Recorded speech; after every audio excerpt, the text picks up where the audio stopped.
Mary struggled with a mix of emotions as she carried the oil and the cloths to tend to the body of her teacher and her friend. There was grief, of course, but also anger. Why did he have to make himself so conspicuous? What was up with the stunt with the donkey and throwing the money changers out of the temple? What was he thinking in times that were so dangerous? Whatever he was thinking, the conclusion was clear. And now their teacher, the man they had loved, was gone. But she didn't realize just how gone till she arrived at the site of the cave where his body had been laid, and the stone that had been rolled across the front was gone, and the body was gone as well. What could have happened? Who would have stolen a body? In addition to the anger and the shame and the grief, now utter confusion. What was left to them? And she hurried back to her friends to tell them of the strange sight, of the loss piled upon their loss. Well, there was something of a scene of chaos.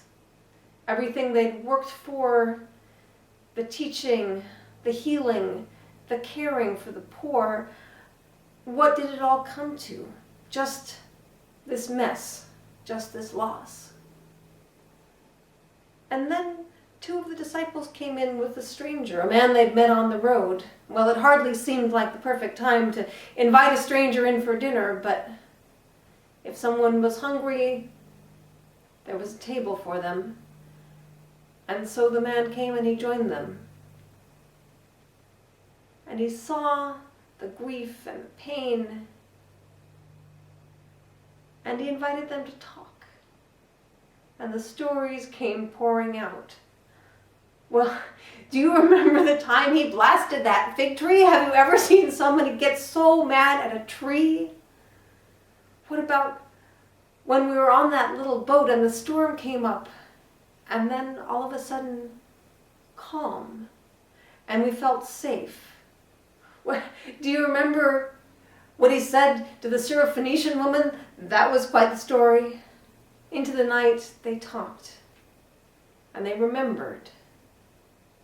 And they told his stories, the parables, and they told their stories, the things that they remembered, the lessons that they'd learned, late into the night. And at some point, the stranger was gone. But stranger still, they realized their friend, their teacher, was back with them, that they could feel his presence, that the teaching was not over, that the lessons about love and about care, about compassion and forgiveness were still in them, were live, were growing, were gifts that they still had yet to give. And they realized that that stranger who heard their stories, who belonged to their stories, was indeed their teacher, was indeed their friend, was indeed his spirit, alive in the world and still growing.